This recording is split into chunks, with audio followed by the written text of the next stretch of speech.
Hey there! Today I'm going to talk about a method to determine which nib is the right size for you. I think that's very interesting. Someone suggested this in a comment and I thought it was fascinating, so I decided to do a short video on this. It's a rule of thumb. It's a mathematical approach to try and determine how wide of a nib you need. As with all rules of thumb, clearly this is not set in concrete. It's not that you actually have to obey this, but it's an easy way to figure out which type of nib or which nib width is good for you. Basically, it's very simple. You write down a sentence or something, you measure the height of the lowercase letters you're writing. Extenders don't count, so in the G the loops don't go, in F's the loops don't go, etc. So just the letters, the regular short bits. You measure those, you take an average, and you multiply that by a fifth, and then you get a width in millimeters that should be ideal for you. In my case, it was a little bit smaller than I would have expected it to be, but that's fine. It gives you an idea. So if you come up with a, I don't know, 0.20 millimeters, then clearly you'll need a fine nib, and if you come up with, I don't know, 0.8, 0.9, you may enjoy an italic, a broader nib, etc. So just a little bit of harmless fun, try and approach this stuff mathematically. I thought that was fun. So I'll show you how I did it, and that's all there's to it. I hope this was useful, and I'll see you later. Bye-bye. Okay, so let's try out this trick. I'm just grabbing some pens here that I could use to see whether it always works the same way. Let's start with a Sailor desk pen. This is about lowercase letters, so I'll write in my normal handwriting.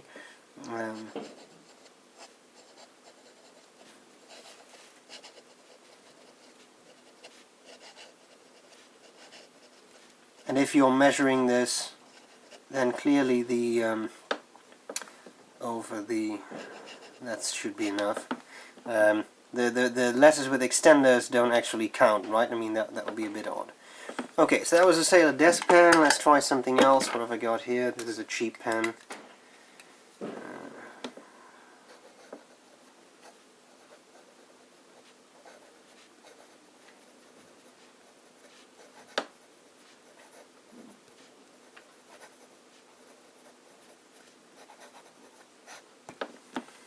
And then I have a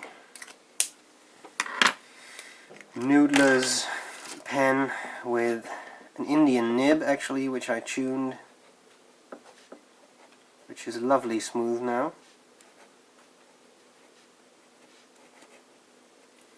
The flex nib that came with this pen ceased to function for some reason. I tried a lot, widening the feed channel and working on that nib, but it just didn't really do anything. Now I wonder what happens if I use a very broad nib. My handwriting get any bigger? Right. Note how the highly expensive pen I'm using now is the only one that actually had a startup issue.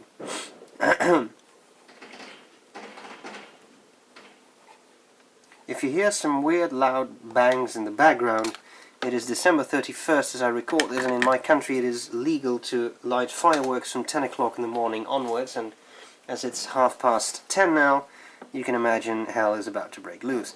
Okay, let's see if I can measure some stuff here. 351.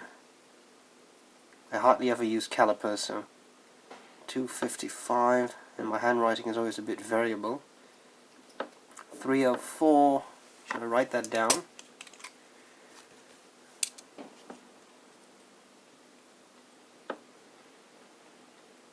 About 3.4.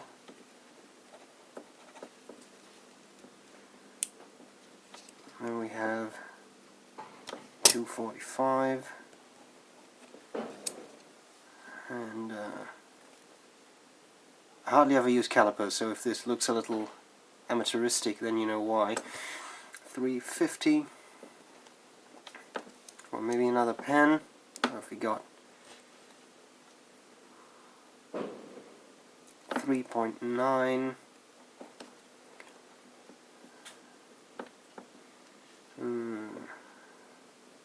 This one. 3.48. And can I turn this? I don't even know how this thing works. I just got it at some point. That's about 4.2.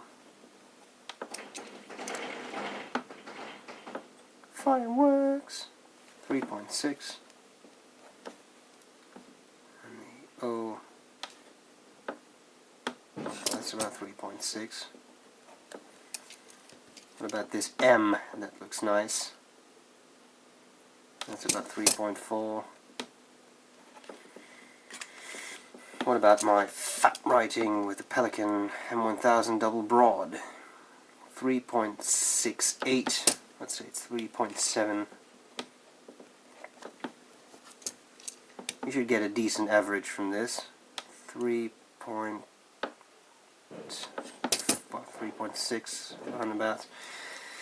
And then one more. 4.07. Let's call it 4.1.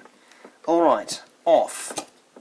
I used to have a calculator right here, and now the calculator seems to have disappeared.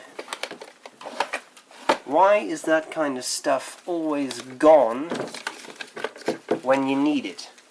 Anyone know that?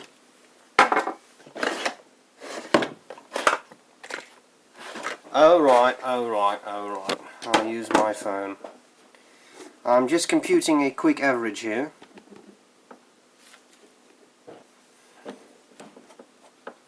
Average is 3.58. So apparently, if I were to take that and multiply that, I've already got a dot there, that's confusing, by a fifth, then I should get this. And I would need, ideally, to get a nib that has a width of 0.72 millimeters. Now, let's take those calipers out again. What have I got here, for example? That's a fairly broad and somewhat italicish nib on a Delta Dolce Vita oversize. 1.2. 1.2 should be too broad for me.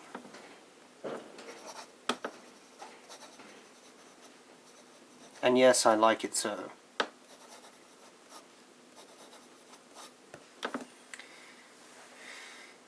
I mean, it doesn't really matter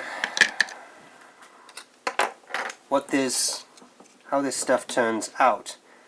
I think this is a pretty neat heuristic. 1.5. That should be way too broad. I think this is a pretty neat heuristic on trying to figure out which type of nib width would be good for you. Especially with italics, I guess this is easy to figure out. But yeah, I like this sort of mathematical approach. I hope it haven't bored you to death. I think this is fascinating, especially when trying to pick your first nib. So that's what you could do, and I'll see you later. Bye bye.